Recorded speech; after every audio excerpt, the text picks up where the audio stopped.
Essa é importante. GG Não tem costume ficar assim. Eu também não tenho, cara. Não, você tem, fica só.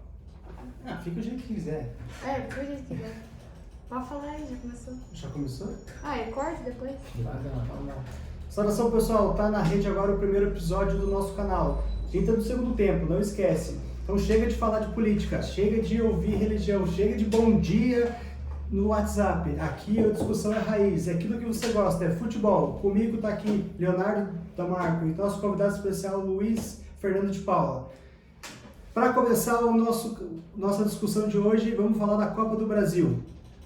Pergunto para vocês, tem alguma surpresa nessa classificação desses 10 times? Começo com você, Leonardo. Acho que a única surpresa com relação à camisa, né, tradição, realmente foi a eliminação do Cruzeiro, mas para quem conhece do futebol, vendo o que está acontecendo no extracampo do Cruzeiro, para mim não foi surpresa nenhuma não, e o CRB mereceu a classificação. E para você, Luiz, tem algum destaque aí? Primeiramente, parabenizar pelo projeto, né? Canal novo aí, para mexer nas estruturas do futebol, para fomentar, né? Para fomentar esse debate nosso, que nós gostamos tanto, né? Partindo de uma ideia de amigos aí, numa roda, para poder discutir a matéria que a gente mais gosta de ver, mais gosta de discutir. E com relação à Copa do Brasil, concordo com o nosso amigo aqui, Leonardo Marco, porque dentro de campo questionava a primeira fase do CRB, né? O primeiro jogo realmente se sobrepôs em cima do Cruzeiro e no segundo jogo também não teve condições do Cruzeiro de reverter o placar, né? Com um destaque especial para o El Gamalho, que fez os 3 gols da classificação do CRB. Com relação às outras partidas ali também, que chamou a atenção um pouco ontem, Brusque, Brasil de Pelotas, né? Em que pese um time esteja na terceira, outro na segunda divisão, sejam meio parelhos ali, eu vejo o Brusque também como uma surpresa ali sobre o Brasil de Pelotas. É nesse ponto mesmo que eu queria ver com vocês. Por exemplo, o Juventude está na segunda divisão e o América do Rio Grande do Norte na quarta. O Juventude conseguiu passar nos pênaltis. Não é meio ruim para o Juventude uma decisão dessa? Ou até mesmo, como você comentou, o Atlético de Goiás passou pelo São José, mas sofreu também. Não tem uma... O que poderia explicar isso? Não sei se tem exatamente uma explicação, mas esse mesmo Juventude que você está colocando aí, que acabou passando nos pênaltis, um time de quarta divisão e um de segunda divisão, esse mesmo Juventude, ano passado, eliminou o Botafogo, que é um time de primeira divisão. O futebol, a gente precisa colocar na cabeça que o futebol, ele é jogado dentro das 4 linhas, tá? Cada vez menos a camisa está pesando. Realmente o futebol dentro das 4 linhas é o que prevalece e as Copas, né, isso tratando no âmbito nacional e internacional, ele propicia realmente essa surpresa, né? Eu lembro até, puxei pela memória quando o Leonardo comentou em times de segunda, quarta, primeira, terceira, né, uma situação na Copa da Inglaterra do ano de 2011, 2012, 2013, né, onde um time da quarta divisão da League One, Bradford City, ele foi eliminando etapas e chegou até a final contra o Swansea, né? Que era o time da primeira divisão e foi o campeão. Mas as Copas propiciam isso, né? Os gigantes contra os pequenos, e os pequenos dão realmente a vida nesses jogos, né?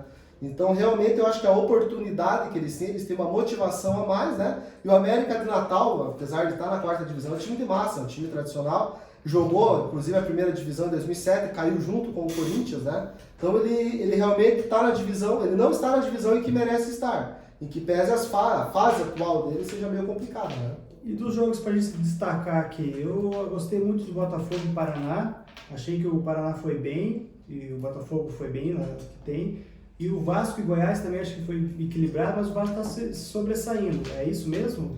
A gente segue aquele mesmo raciocínio da camisa, né? Teoricamente o Botafogo seria amplo favorito para a classificação, e confirmou a classificação. Mas quem viu as 2 partidas, talvez o Botafogo tenha jogado melhor a primeira partida realmente, mas quem viu a segunda partida, um pouquinho mais de sorte, o Paraná poderia ter levado no mínimo a decisão para os pênaltis. E os pênaltis, claro, tem muita gente que diz que é loteria e coisa do gênero, eu não acredito, eu acredito muito em preparo, e todos nós sabemos o potencial do goleiro do Botafogo, o Gatito, um dos maiores potenciais dele nos pênaltis. Então talvez o Botafogo passaria nos pênaltis, mas a gente vai focar no resultado dentro das 4 linhas, dentro de campo. O Paraná fez uma partida digna e, para mim, teve grandes oportunidades de vencer o jogo e levar para os pênaltis. Infelizmente levou um gol no final e não digo que tenha sido o reflexo do jogo.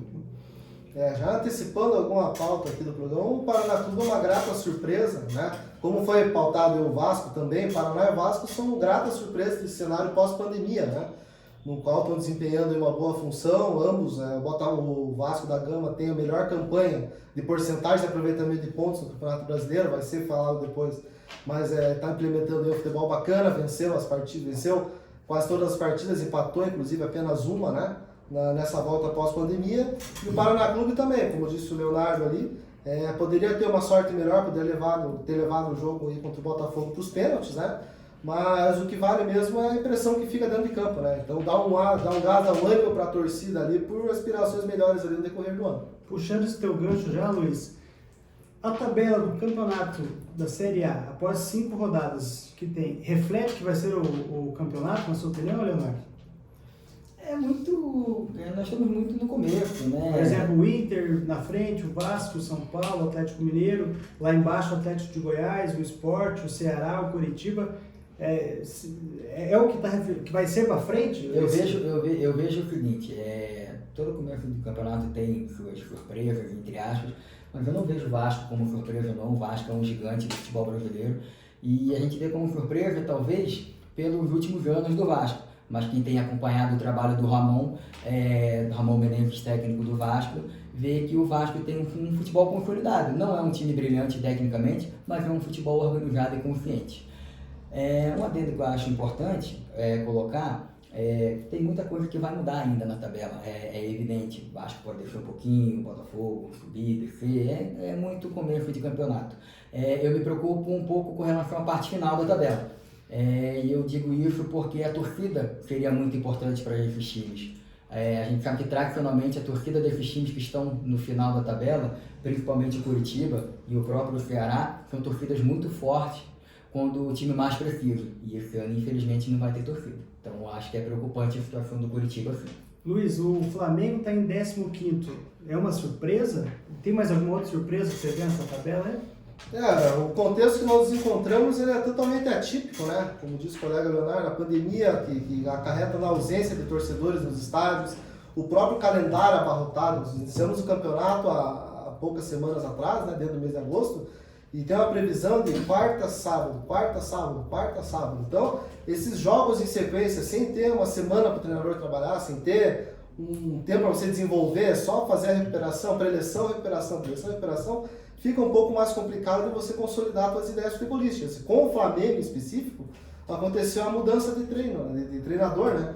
Então, o Jorge Jesus tinha um trabalho consolidado, vinha fazendo com que o Flamengo tivesse um desempenho satisfatório, muito satisfatório, né?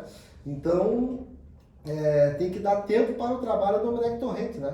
E isso, no futebol brasileiro, acaba não propiciando, né? Não tanto por questões de pressão, até a pressão da torcida é evidente que pode acontecer, mas isso a diretoria nesse momento pode acabar bancando, até que o contratou, mas o próprio trabalho, a primeira semana que o Flamengo tem cheia para trabalhar, provavelmente o Flamengo pode apresentar alguma diferença técnica, né? Vide o jogo do Atlético Goianiense, né? Esse jogo foi surpreendente, 3-0 Atlético Goianiense contra o Flamengo, né? O professor Wagner Mancini, ele conseguiu impor o seu futebol diante das deficiências do Flamengo, porque o Domenech Torrente ele preferiu não dar continuidade no trabalho de Jorge Jesus, implementar a sua filosofia sem ter o tempo de treinamento adequado. Então, propicia essas situações. As excepcionalidades do Campeonato Brasileiro e ainda mais a excepcionalidade do contexto social que nós estamos, faz com que tenham essas surpresas, né? Pegando ali continuidade no que o nosso colega Leonardo falou também, eu vejo aí o Vasco podendo até brigar por uma competição continental, até porque abre muito leque, não vejo o Vasco dos últimos anos que preocupado só com a parte de baixo da tabela. O Coritiba já teve uma reação aí na última rodada, né, com a vitória sobre o Bragantino.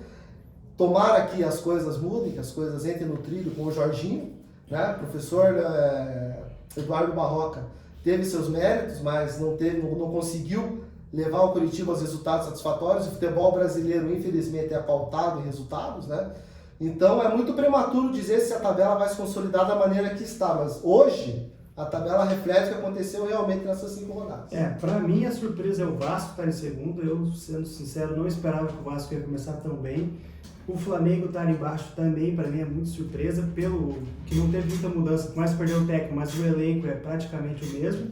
E o Curitiba não por estar brigando para não cair, porque voltou, mas demorado muito tempo para pontuar. Isso acho que é um detalhe importante ali, mas a princípio até pelo que está jogando eu acho que é isso mesmo. Falando em cair, não cair, vamos analisar a Série B. E a Série B? Pergunta a mesma coisa para vocês. Posso fazer um minuto só de adendo? Colega, é importante a gente ressaltar a tabela inicial do Curitiba. Foi uma tabela muito forte, uma tabela bem pesada.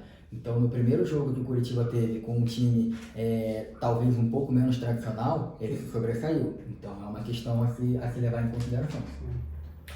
Tudo a Série A também não tem jogos, entre aspas, fáceis, né?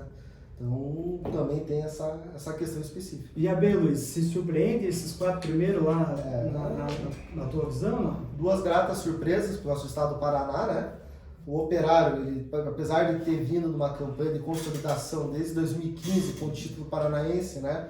Escalando Série D, Série C, em sequência dos títulos, Série B, um excelente 10º lugar ano passado, né? Flertando muitas vezes com o G4, até faltando 10 a 15 rodadas ali, quase fazendo a torcida sonhar, né? O Operário com uma excelente campanha, né? Na Série B desse ano 2020, ali com o 4º lugar. Paraná Clube, né?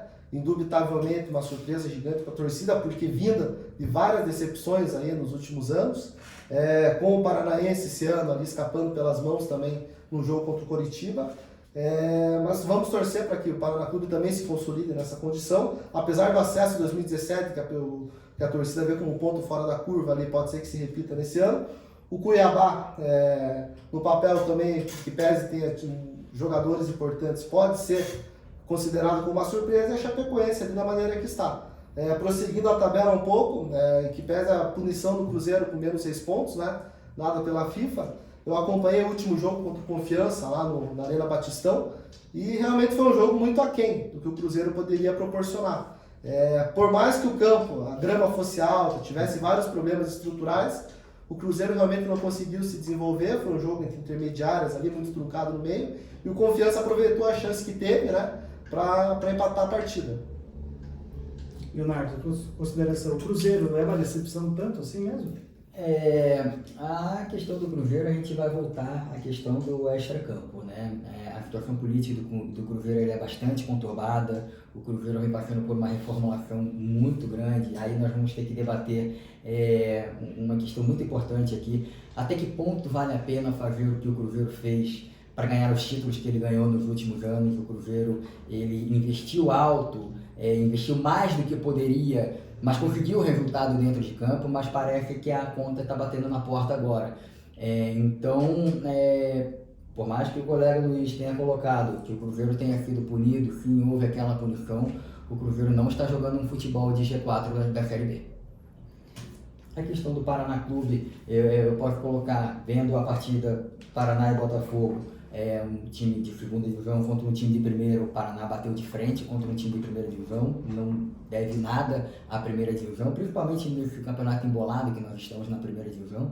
Então não me surpreende o Paraná ali na frente, não. Destaque para o Cuiabá, que pelo 2º ano consecutivo está fazendo uma boa campanha. Ano passado não subiu, ok, mas se não me engano figurou entre os 10 melhores e novamente está surpreendendo aí nessa tentativa. O Cuiabá, que veio de uma Série C, salvo engano, há 2 anos atrás, e tá nessa crescente aí, pode ser uma grata surpresa. Destaque disso que você comentou, né, Leonardo, porque o Cuiabá subiu junto com o Operário e hoje os dois estão em cima. Parece que vem uma organização que está subindo. Aconteceu com o Chapecoense para trás, talvez o Chapecoense tenha caído até pelo problema que teve lá da queda do avião, aquela situação. E o Paraná, se você for ver, o Paraná sempre começa dessa forma, ele sempre começa bem. O problema é que às vezes o Paraná parece que tem um problema interno lá, que chega na metade para o final do campeonato ele acaba caindo, né? E o Cruzeiro, eu concordo contigo, eu acho que o Cruzeiro vai sofrer porque não está acostumado a jogar a Série B e tem esse problema político, tem um problema que perdeu os pontos lá, é uma situação que prejudica a equipe lá.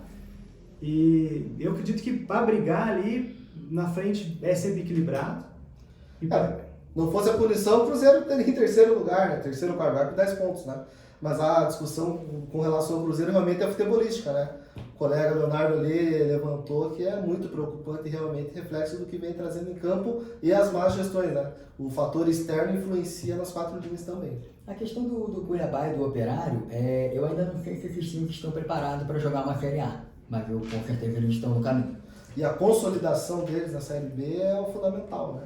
Não dar os passos que eles deram, né? Subindo aí os 3 degraus da D para B e acabar tendo aquela queda acentuada que infelizmente muitos clubes, vídeo Joinville aqui de Santa Catarina.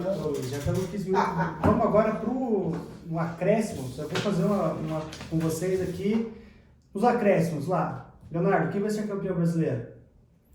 Difícil, muito Hoje? difícil. É uma pergunta muito complicada, né? Você vê aí alguns favoritos para disputar o título. O Atlético Mineiro chama atenção porque o Atlético Mineiro não tem mais nenhuma competição para jogar até o final do ano. Os demais concorrentes, Palmeiras, Grêmio, Flamengo... Não se esqueça, Leonardo. Final. Até o Internacional, eu nome. colocaria o favorito o Atlético Mineiro. Para você, Luiz. Se é bate-bola, Vasco da Gama. Eu coloco aí do Atlético Mineiro. 2 para não ficar ruim com a torcida. 2 que caem. Curitiba, por questões extra-campo, não necessariamente dentro das 4 linhas. E o Atlético Goianiense, eu acho que ele tem pouca força de torcida, ele tem uma camisa ainda a se consolidar. Luiz. A dupla goiana. Eu coloco aqui o Atlético de Goiás e o Fortaleza. Acho que o Fortaleza vai sofrer. Para finalizar agora o nosso primeiro episódio. Quem sobe, Luiz? Eu acho que do G4 aqui, o Paraná Clube, Chapecoense, Operário, eu acredito que a duras penas, né? Talvez não até como esperado campeão, mas o Cruzeiro suba também. Também acho bastante relativo, mas concordo com o professor Luiz Fernando. O Cruzeiro realmente vai sofrer bastante, mas eu acho que é uma das vagas a ser garantidas. E o resto vai ser muito brigado ali, mas o Paraná briga bem, Chapecoense eu acho que vai ficar por ali brigando seriamente. E o América Mineiro, que a gente não comentou, ano passado já fez uma campanha próxima de G4, talvez esse ano dê para eles. Eu acho que se mantém esse 4 aqui só para ficar em cima do muro. Vamos lá, pessoal.